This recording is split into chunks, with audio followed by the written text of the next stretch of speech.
우리 하나님 말씀 누가복음 19장 10절 말씀입니다. 신약성경 128면 누가복음 19장 10절 말씀입니다.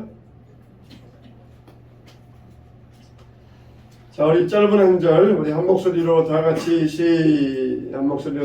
시작. 인자가 온 것은 잃어버린 자를 찾아 구원하려 함이니라. 아멘. 여러분, 우리가 세상을 살아가면서 무엇이 중요하고 무엇이 필요 없는지를 알아야 돼요. 만일 여러분들이 사막에서 조난을 당했는데 여러분 옆에 그냥 이만한 바위덩어리만한 황금이 있어요. 그러면 그걸 지고 가시겠습니까? 아니면은 한 병의 물을 가지고 가시겠습니까?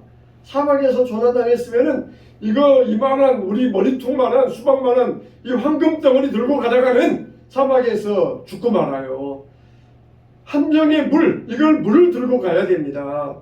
오늘 이 시간 여러분들에게 있어서 이 예배 시간은 여러분들에게 은혜의 생수, 성령의 생수를 공급받는 복된 시간인 줄로 믿으시기 바랍니다. 아멘. 근데 세상 사람들은 그 황금 들고 가려고 그냥 길을 써요. 그 황금 들고 가려고.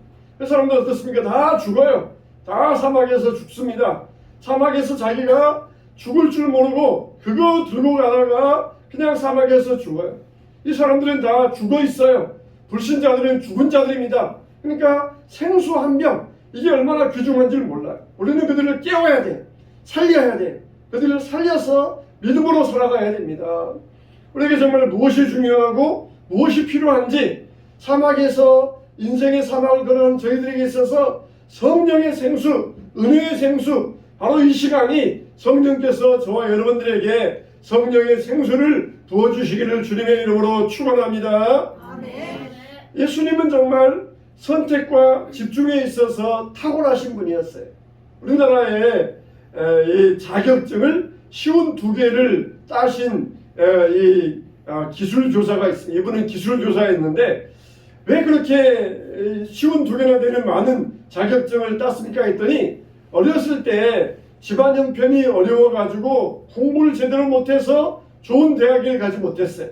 어렸을 때 방황하다가, 그래서 그게 후회가 되어가지고 열심히 이 자격증을 따기 시작했어요. 그러다가 쉬운 2개를 땄습니다. 어떻게 그렇게 쉬운 2개나 되는 자격증, 어려운 자격증을 딸 수 있습니까 했더니 한마디로 버림의 철학입니다. 버림과 선택의 철학에. 그래서 텔레비전 볼 시간들 포기하고 또 자동차도 포기하고 그 시간에 지하철 타고 다니면서 버스 타고 다니면서 그 시간에 공부하는 거예요. 편리한 거 포기하고 안락한 거 포기하고 즐거운 거 다 포기하고, 그러면서도 좋은 아빠 노릇, 좋은 남편 노릇은 절대 포기하지 않고 대신 다 필요 없는 것들 다 포기하고, 그러면서 버림과 선택의 철학을 가지고 이렇게 많은 자격증을 딸 수 있었다는 것이에요. 예수님은 바로 선택과 집중에 탁월하신 분이셨습니다. 우리들도 우리가 무엇에 집중해야 되는지 우리가 인생의 목표를 가져야 돼요. 우리에게 있어서 사람들 중에 이런 본이 된 사람이 있는데 바로 다윗이라는 사람이에요. 성경은 하나님은 다윗에 대해서 이렇게 평가를 하십니다. 내가 이새의 아들 다윗을 만나니 내 마음에 맞는 사람이라, 내 뜻을 다 이루리라 하시더니, 또 사도행전 13장 36절에 다윗은 당시에 하나님의 뜻을 따라 섬기다가 잠들어 그 조상들과 함께 묻혀 싸움을 당하였을 때 그랬어요. 다윗은 왕이잖아요. 여러분, 세상에서 왕 위에 올라가려고 하면은 수단과 방법을 가리지 않습니다. 온갖 중상과 모략과 심지어 수많은 피를 흘려가면서 그 왕 위에 올라가기 위하여 수단과 방법을 가리지 않아요. 그런데 다윗은 왕이 되기 위하여 그렇게 사람을 죽인다든지 그런 일을 하지 않았어요. 오직 하나님 마음에 들기만을 애썼던 것이에요.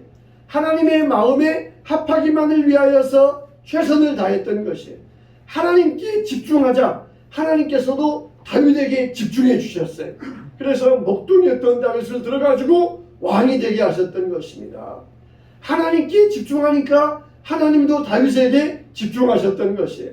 우리 인생에서 우리가 무엇에 집중하고 무엇에 열중해야 되겠습니까? 예수님은 무엇에 집중하고 무엇을 선택하셨습니까? 첫째로 보니까 예수님은 우리로 하여금 하나님을 알게 하는 일에 집중하셨어요. 자, 여러분 오늘은 좀 성경들 많이 읽어야 되겠어요. 자, 요한복음 14장 9절. 자, 허리를 펴시고 고개를 들으시고 앞에 잘 보시면서 또박또박 읽어보겠습니다. 시작. 예수께서 이르시되 빌립아, 내가 이렇게 오래 너희와 함께 있으되 내가 나를 알지 못하느냐? 나를 본 자는 아버지를 보았거늘 어찌하여 아버지를 보이라 하느냐? 아멘. 자, 예수님은 그분의 기도를 통하여, 생각을 통하여, 행동을 통하여, 삶을 통하여 모든 것의 목적이 뭐냐? 예수님은 심지어 손가락 하나 까딱하는 것도 목적이 뭐냐? 사람들이 하나님을 알게 하기 위한 것. 그게 예수님의 목적이었어요. 그래서 사람들은 예수님의 모습을 보면서 하나님을 보고 하나님을 알고 하나님의 음성을 들었어요. 하나님의 자녀로 살아가는 모습이 어떤 모습인가? 예수님의 모습을 보면서 하나님의 모습을 보았던 것입니다. 여러분들은 어떤 사람이 되기 원하십니까? 돈 많은 사람 되기 원하십니까? 예쁜 사람 되기 원하십니까? 많이 배웠다는 사람, 그런 말 듣기를 원하십니까? 매력적인 사람이라고 하는 그런 말 듣기 원하십니까? 우리는 우리를 통하여서 하나님을 알게 할 수 있어야 돼요. 더 나아간다 그러면 나를 통하여서 하나님을 보여줄 수 있어야 돼요. 정말 한소망교회 아무개 집사 보면은 하나님을 보는 것 같아. 예수님을 보는 것 같아. 그럼 우리가 하나님을 알게 하고 하나님을 보여줄 수 있어야 됩니다. 아멘. 누굴 보니까 정말 마귀를 보는 것 같아. 사탄 같아. 그런 말 들으면 큰일 나잖아요. 우리가 아무개 집사 보면은 하나님 같아. 예수님을 보는 것 같아. 이런 말 들어야 돼요. 정말 예수님은 우리로 하여금, 사람들로 하여금 하나님을 알게 하기 위하여 기도하셨고 행동하셨고 세상에서 삶을 살아가셨던 것입니다. 우리들도 우리를 통하여서 사람들이 하나님을 알게 하는데 집중하시기를 축원합니다. 두 번째로 예수님은 무엇에 집중하셨습니까? 섬기는 일에 집중하셨어요. 섬기는 일에.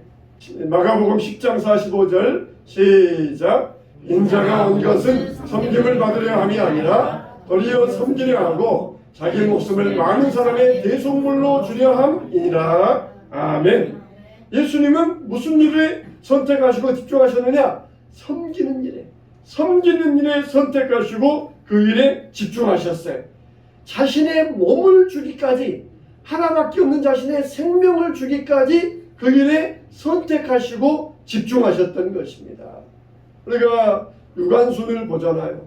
우리가 유관순을 누나라 그러잖아요. 유관순 누나, 영원한 젊은 누나, 유관순 누나. 그런데 유관순이 남은 어록 가운데 하나가 뭐냐면은 내가 정말 조국을 위하여 버릴 목숨이 하나밖에 없다는 것이 정말 안타깝다. 그런 말을 했어요. 그 당시 정말 16, 17살의 어린 소녀잖아요. 그 어린 소녀의 마음에서 내가 정말 조국을 위하여 버릴 목숨이 하나밖에 없다는 게 안타까운 일이다. 얼마나 참 위대한 이야기입니까?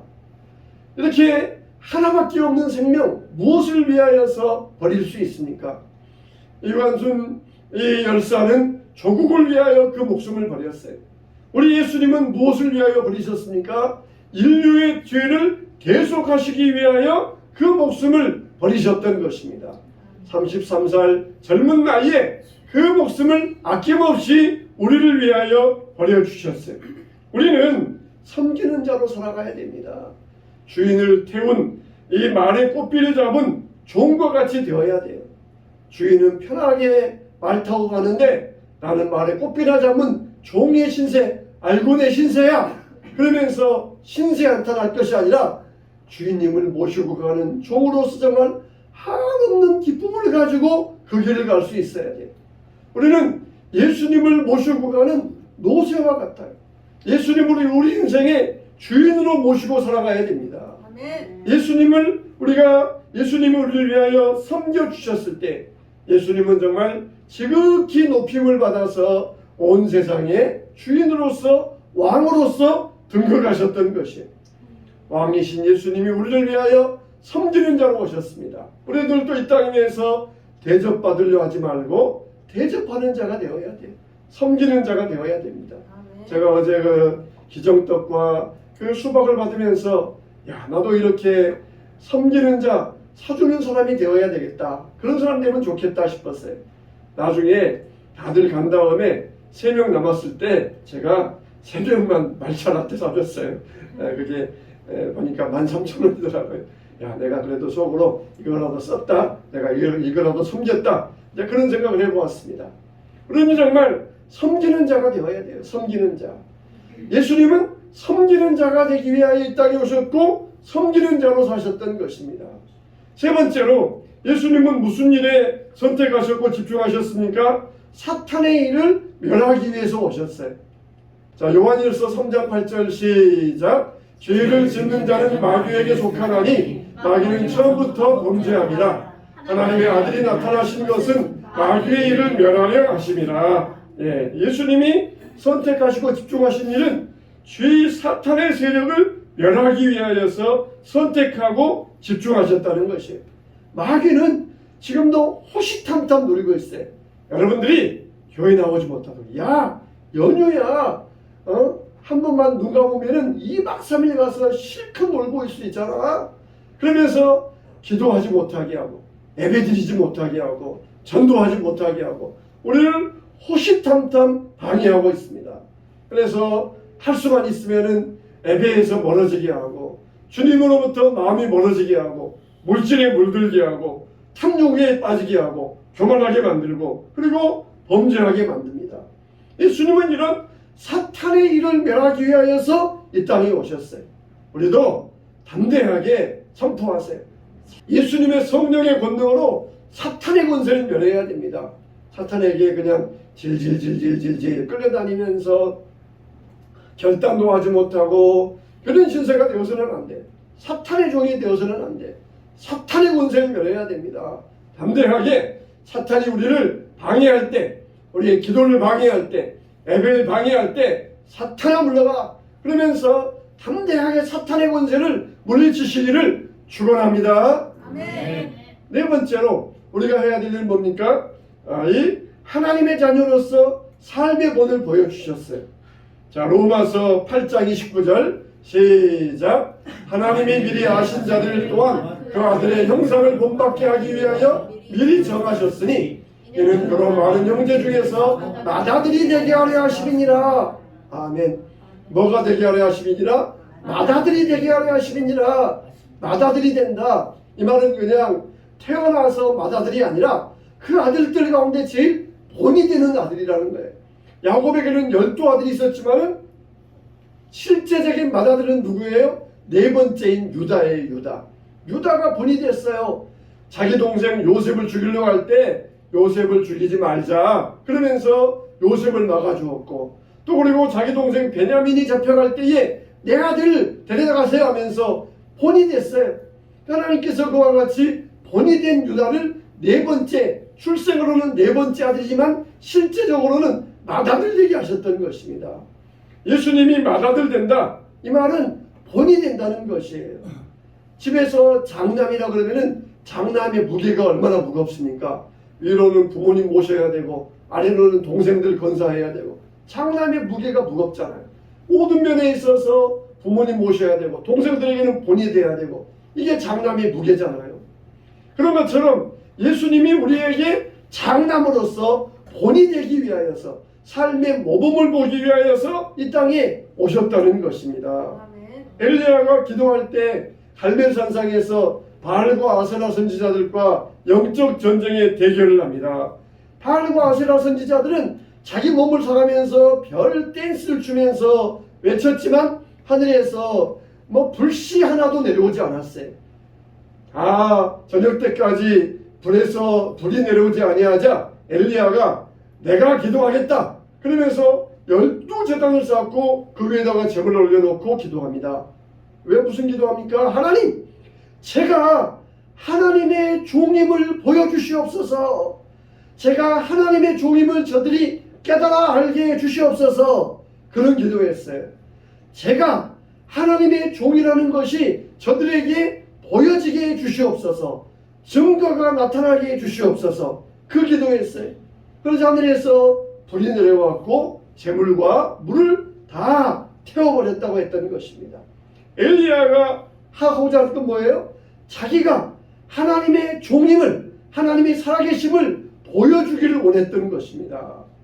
여러분들, 우리는 세상에서 무엇을 보여주기 원하십니까? 내가 하나님의 종이라, 하나님의 자녀라, 그것을 우리가 보여주는 본이 되는 삶을 살아야 돼요. 아멘. 하나님의 자녀로서 본이 되는 삶을 살게 되시기를 축원합니다. 예수님은 모든 일에 있어서 본이 되셨고 선택과 집중을 하셨어요.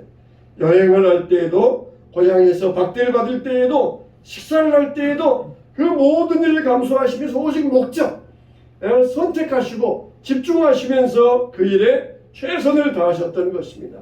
예수님은 병자도 고치시고 죽은 자도 살리시고 그럴 때 부와 명예의 유혹이 많았어요. 예수님은 과감하게 그 유혹을 물리치시고 하나님의 목적에 충실하셨던 것입니다.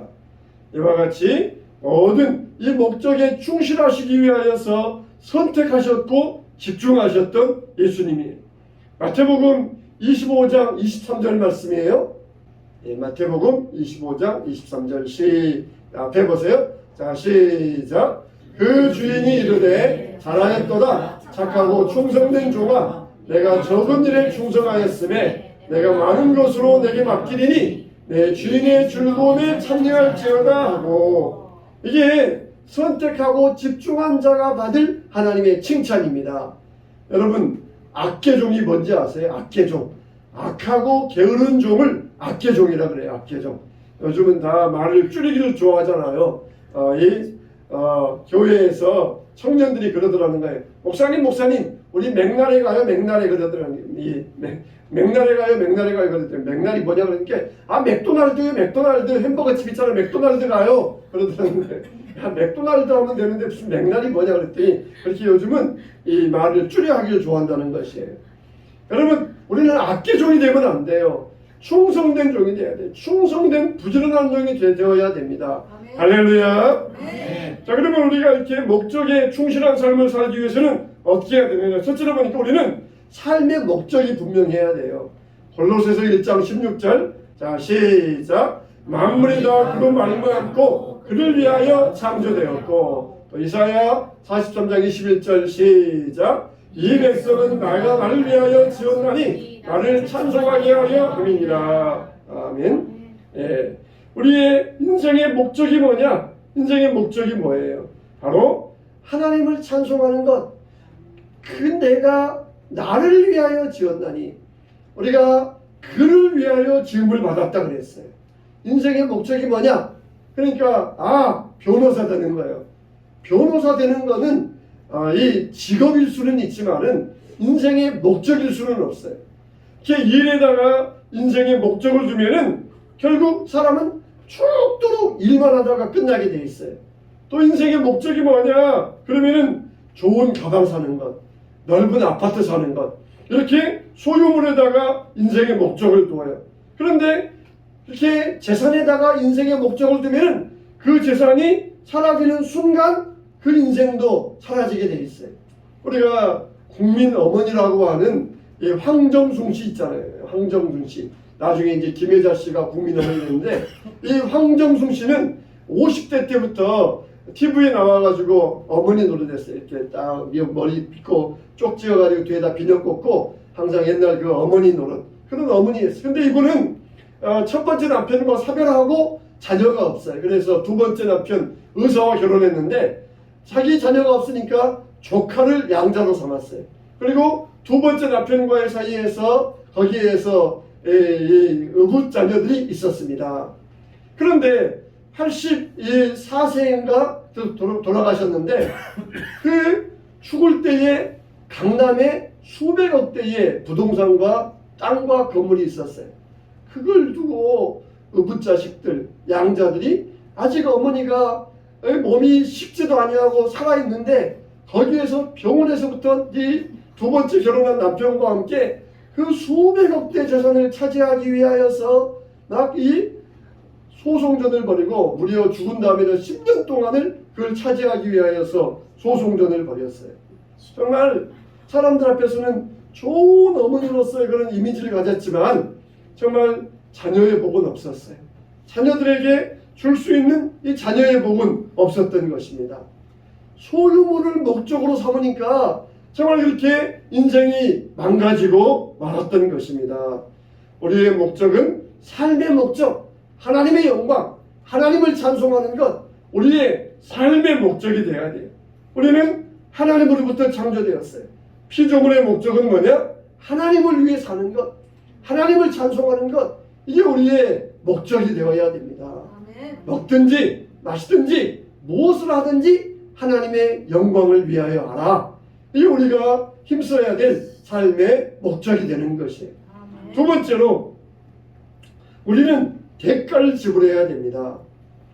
자, 누가복음 16장 13절 말씀입니다. 자, 시작. 집 하인이 두 주인을 섬길 수 없나니 호기를 미워하고 저를 사랑하거나 호기를 중히 여기고 저를 경히 여길 것임이니라.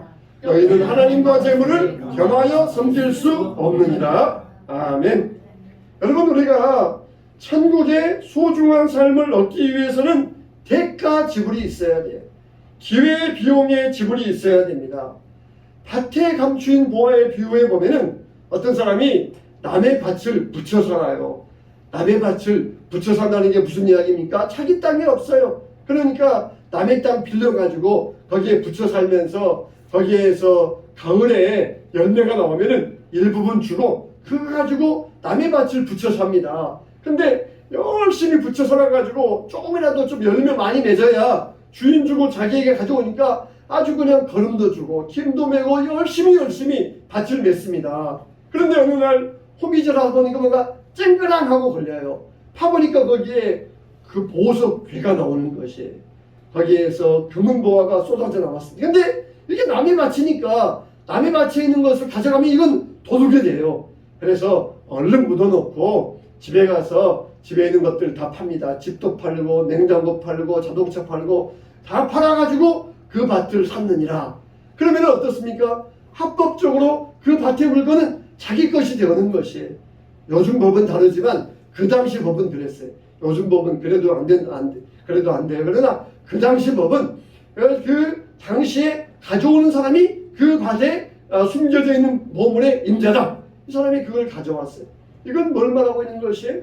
우리 같으면 그냥 집도 포기하지 말고 이 밭도 보화도 포기하지 말고 그냥 둘 다 가져야 되겠다. 그런 욕심 부리다가는 다 잃어버려요. 한 가지는 포기해야 돼요. 보물을 포기하든지 집을 포기하든지 재산을 포기하든지. 재산을 포기해서 보물 얻으면 어때요? 집 가질 거야 나중에 얼마든지 살 수가 있어요. 천국이 바로 그와 같다는 것입니다. 우리가 천국을 얻기 위해서는 대가 지불 포기하고 대가를 지불할 수 있어야 돼요. 이것도 포기하지 못하고 저것도 포기하지 못하고 그러면 둘 다 잊어버려요. 과감하게 하나를 포기해야만 한다는 것입니다. 대가 지불이 있어야 돼요. 천국의 것을 얻기 위해서는 반드시 대가를 치를 수 있어야 됩니다. 이게 바로 우리가 선택의 집중의 목적이 되는 것입니다. 세 번째, 우리가 이 목적을 이루기 위해서는 유혹을 이겨내야 됩니다. 유혹을 이겨내야 돼요. 고린도전서 9장 25절 말씀에 자 시작. 이기기를 다투는 자마다 모든 일에 절제하나니 그들은 썩을 승리자의 권을 얻고자 하되 우리는 썩지 아니할 것을 얻고자 하노라. 예, 유혹을 물리쳐야 돼요. 우리가 삶에 충실한 이 삶을 살기 위해서는 유혹을 물리쳐야 됩니다. 이기기를 다투는 자마다 어떠한다고 그랬습니까? 모든 일에 절제하나니, 모든 일에 절제하나니. 운동선수들 보면은 얼마나 절제하는지 몰라요. 심지어 물 한 모금 마시는 것도 다 계산하면서 마십니다. 이렇게 이 땅 위에서 썩을 멸류관을 얻기 위해서도 그렇게 절제하는데 하물며 우리가 영광의 멸류관을 얻기 위하여서 썩지 않을 것을 얻기 위하여서 우리가 유혹을 물리쳐야 된다는 것이에요.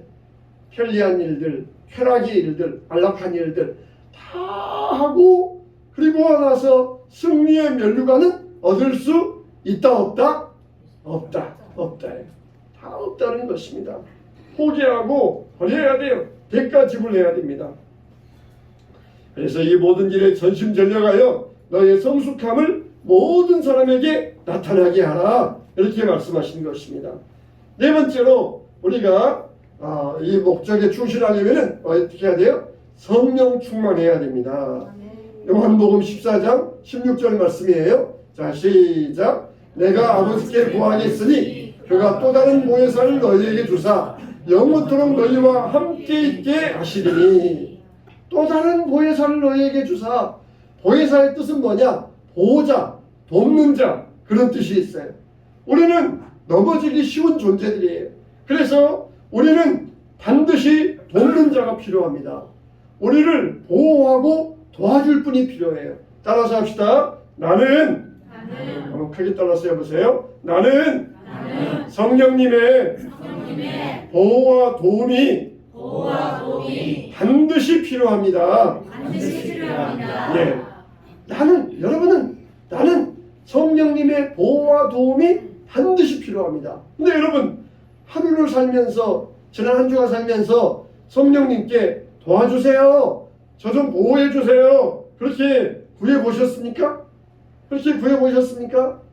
성령님, 반드시 성령님의 도움과 보호가 필요한데, 성령님 저 도와주세요, 그렇게 구해 보셨어요? 우리가 성령님의 도움 없이도 살아갈 수 있어요? 제가 병원에 갔더니 보호자 데려오세요 그러더라는 거예요. 보호자 데려오세요. 내가 보호자예요. 항상 자녀들 서류에 이 이름 쓸 때 보호자 그러면서 제 이름, 엄마 아빠 이름 쓰잖아요. 근데 내가 다 커가지고 얘들 자녀 낳고 병원에 갔는데 보호자 데려오세요 그러는 거예요. 무슨 말이에요? 내가 보호자라니까. 간호사들 그러잖아요. 좀 날카롭고 또 이렇게 좀 이렇게 이 소리가 크잖아요. 아니, 보호자 데려오세요. 보호자. 내가 보호자라니까요. 그냥 말고 보호자 데려오세요. 보호자. 보호자 누구 데려와야 돼요? 시골에 계신 부모님은 나이 드셔가지고 여기 못 들어오는데요. 알아서 데려오세요. 보호자 데려오세요. 곰곰이 생각해보니까 아내 데려가면 되겠더라고요. 근데 그걸 몰랐어요. 그때는. 보호자 데려오세요. 내가 커가지고 보호자인데 무슨 보호자예요, 보호자. 근데 보호자가 필요해. 병원에 입으려면 보호자 없으면 안 돼요. 나이 들면 누가 보호자 돼야 돼요? 자식이, 딸이, 야, 딸 데리고 가면서, 야, 네가 내 보호자야 그러면서 딸이 보호자 노릇 되어줘야 돼요. 우리는 다 환자의 병자의 병, 여러분 다 병자, 환자, 연약한 존재예요. 하나님이 그러셔요. 야, 오늘 예배 올 때 보호자 데려와. 보호자 데려왔냐? 하나님께서 이렇게 물어보셔요. 보호자요? 무슨 보호자야? 나 보호자 필요 없어요. 내가 보호자예요. 야, 너 지금까지 그것도 모르고 살았냐? 보호자 데리고 와. 보호자 하나님, 저 보호자 필요 없다니까요. 제가 보호자라니까요. 그러면서 애끼 자식아 꿀밤 때리시면서 성령님이 너 보호자야. 네 뒤에 성령님 계시잖아. 네 옆에 성령님 계시잖아. 어디 계시는데요? 여러분, 그거 몰랐다가는 큰일 납니다. 아마 천국 갈 때에 천국문 앞에서 하나님께서 보호자 데리고 와라 그럴 때 보호자가 누구예요? 저 보호자가 없어요. 그러면은 하나님께서 저 부르시다가 박 목사야, 너 도대체 얘들 어떻게 가르쳤냐? 그러면서 아마 제가 혼날 거예요. 보호자 데리고 와라 그러면은 누구를 모시고 가야 돼요? 성령님 모시고 가야 돼요. 성령님 저 보호자세요. 성령님 보호자세요. 성령님은 1분 1초도 우리를 떠나지 아니하시는 보호자세요. 성령님은 헬리콥터 성령님이세요. 헬리콥터 부모들은 안 좋은 의미잖아요. 헬리콥터 엄마는 그냥 뱅뱅뱅 아들 위를 뱅뱅뱅 돌면서 그냥 학교 갈 때도 그냥 지적하고 교사들에게 민원놓고 학원 가서도 그러고 그냥 뭐라든지 뱅뱅뱅뱅 돌면서 헬리콥터 부모는 안 좋은 의미지만은 성령님은 헬리콥터 성령님이세요. 좋은 의미에서. 이번에도 보니까 백악관에서 또 총격 사건이 일어났더라고요. 이 경호원들은 안 보이면서 대통령을 보호해 줘야 돼요. 성령님이 바로 그런 분이셔요. 성령님은 보이지 아니하시는 우리의 보호자이세요. 보호자 데려와라. 성령님 나의 보호자이십니다. 나 성령님의 도움이 필요합니다. 나 보호자 필요 없어요. 내가 밥 먹고 내가 걸어다니고 내가 잠자고 내가 직장 다니는데 무슨 보호자 필요 없어요. 그랬다 그러면 큰일 나요. 하나님 앞에 설 수 없어요. 성령님이 나의 보호자이십니다. 성령님이 나를 보호하십니다. 나는 성령님의 보호와 도움이 필요합니다. 나는 약해요. 그냥 사람들이 나에게 그냥 조금만 뭐만 하면은 그냥 밥 못 먹고 그냥 잠 못 자고 또 신경질 나고 그럴 때 성령님이 우리의 보호자 되어 주셔서 괜찮아. 그거 그냥 아무것도 아니야. 그거 괜히 마음 둘 필요 없어. 우리를 투닥투닥 하시면서 우리를 위로해 주시는 보호자가 되어 주시오. 보호자. 그냥 혼자 그냥 싸매고 앉아가지고 혼자가 끙끙거리고 잠 못 자고 그냥 혼자 신경질 내고 마음 상하고 그게 뭐예요? 보호자가 없다는 거예요. 보호자가 없어요. 스스로 자기 혼자 보호자가 되어가지고 자기 힘으로 살려니까 그렇게 혼자 힘들게 사는 거예요. 성령님이 나의 보호자예요. 성령님 이렇게 내가 마음 아파서 억울해 죽겠어요. 그러면 성령님이 등을 두드려주시면서 괜찮아. 내가 있어. 앞으로 누가 뭐라 하면 내가 혼내줄게. 그래서 성령님이 우리의 보호자가 되어주시오. 따라서 합시다. 성령님이 보호자십니다. 성령님이 보호자십니다. 여러분 이거 까먹으면 안 돼요. 하나님이 저 불러다가 저 박목사 뭘 가르쳤어. 저놈 상장 곤장처럼 하면서 저 곤장 맞을 거예요. 하나님한테. 이럴 정도로 말씀드렸으니까 여러분 잊어버리면 안 돼요. 성령님이 나의 보호자예요. 성령님은 헬리콥터셔요. 절대 여러분이 1초도 떠나지 아니하셔요. 안 보이시는데 헬리콥터와 같이 여러분들 계속해서 보호하시고 여러분들을 돕는 분이셔요. 그러니까 어느 때든지 성령님 도와주세요. 보호해주세요. 그러면은 성령님이 보호해주셔요. 천사를 데리고 오셔서 보호해주셔요. 성령님 만일 여러분들이 하나님이 여러분들에게 단 한 가지 기도 제목 있으면 한 가지만 말해봐라. 그러면 여러분들은 두 말 할 필요 없이 성령님이 나의 보호자와 도움되어 주세요. 성령님의 도움을 주세요. 성령 충만하게 해주세요. 주저없이 이걸 구해야 돼요. 주저없이. 어떨 때는 성령이 100% 충만할 때도 있고 70% 충만할 때 어떨 때는 성령이 10%밖에 안 될 때도 있지만은 주저없이 한 가지만 소원 구해라 그러면 성령님의 도움을 주세요. 성령님이 나의 보호자 되어 주세요. 유식한 말로는 뭐라 그래? 성령 충만 주세요. 성령 충만. 이게 유식한 말이에요. 성령 충만 주세요. 이걸 딱 여러분 구해야 돼요. 그러면 성령이 오시면 뭐예요? 다 따라와요. 모든 게 다 따라옵니다. 엄마가 옆에 있으면은 필요한 게 다 따라와요. 그런 것처럼 성령님만 계시면은 필요한 게 다 따라옵니다. 주저없이 성령 충만 주세요. 성령의 도움 주세요. 이렇게 구해야 돼요. 근데 내가 보호자인데요. 나 보호자예요. 그러면 여러분들 병원 가서 쫓겨나요. 입원 못해요. 병원에서 치료 못 받아요. 하나님 앞에 도움 못 받습니다. 성령님이 나의 보호자이시고 나의 도움이십니다. 오늘 성령 강림 주일인데 성령님이 우리의 보호자이시죠. 우리를 돕는 자이시죠. 뭐라고 성령님은 어떤 분이라고요? 헬리콥터라고요. 헬리콥터 성령님이라고. 여러분은 떠나지 아니하시고 보호하시면서 항상 우리를 주시하시는 분이 성령님이셔요. 조지 밀러가 한 번은 중요한 회의가 있어가지고 배를 타고 가야 되는데 안개가 꽉 낀 거예요. 안개가 끼었으니까 선장이 배를 출항하지 못하겠다는 것입니다. 그래서 조지 밀러가 선장의 어깨에 손을 얹고 하나님 성령님 제가 중요한 회의에 가야 됩니다. 안개를 거두어 주세요. 예수님으로 기도합니다. 아멘. 그러면서 선장에게 안개가 갇혔습니다. 이제 출항이 됩니다. 이 믿지도 않는 이 선장이 지금 무슨 헛소리 하는 거예요. 내가 이 배를 출항해본 경험으로는 이때에는 안개가 며칠 동안 끼어가지고 도대체 이 안개는 도대체 며칠 지나야 거치는 안개입니다. 그랬는데 조짐으로 기도하자마자 안개가 그냥 순식간에 거쳐버린 거예요. 선장이 깜짝 놀랐습니다. 그리고 그 후에 이 선장이 신실한 그리스도인 되었어요. 조지 밀러를 통하여서 성령께서 도우시는 역사를 보니까 그렇게 하나님을 모르고 강팍했던 선장이 신실한 그리스도인으로 변화가 되었던 것이에요. 여러분 여러분 삶의 보호자는 누구이십니까? 제가 짧게 물어보니까 대답하네. 여러분의 보호자는 누구십니까? 성령님. 할렐루야. 잊어버리면 안 돼요. 보호자 데려오세요. 누구 데려가야 돼요? 성령님. 보호자 데리고 와있어요. 보호자 데리고 와. 성령님이 저의 보호자이십니다. 성령님이 나와 함께 하십니다. 성령님이 우리 옆에 계시면서 나를 보호하십니다. 헬리콥터 성령님이십니다. 한 가지만 구하라 그러면 성령님을 구할 수 있어야 돼요. 자, 사랑하는 성도 여러분, 정말 내가 떠나가는 것이 유익이라. 내가 떠나가지 아니하면은 보혜사가 올 수 없다 그랬어요. 만일 우리가 오늘날 예수님이 저기 이스라엘에 살아계신다고 생각을 해보세요. 그래서 우리가 기도할 게 있어요. 예수님께 부탁할 게 있어요. 그러면 어떻게 돼요? 인천에 가서 비행기를 타고 이스라엘에 날아가서 예수님을 찾아가야 돼요. 그러면 필요한 게 있을 때마다 비행기 타고 찾아가야 되고 비행기 타고 찾아가야 되고 얼마나 복잡하겠어요. 근데 이제는 예수님이 떠나가시고 대신 누가 오셨어요? 성령님이 오셨어요. 성령님은 언제든지 어디서든지 안 계신 곳이 없어요. 그래서 우리가 어디서든지 성령님을 구하면은 성령님은 우리에게 오셔서 우리가 구하는 것을 들어주시는 우리의 좋은 하나님이십니다. 얼마나 편리해요. 얼마나 좋아요.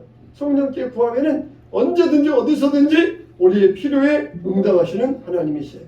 우리가 이 믿음을 가지고 정말 이 성령 강림 주일에 성령을 구하시기를 바랍니다. 말씀을 마치겠습니다. 성령 강림 주일, 성령이 오시옵소서. 성령이 함께하여 주시옵소서. 우리가 나의 보호자 되시는 성령님과 함께 살아가면서 성령의 능력으로 승리하게 되시기를 축원합니다. 아멘.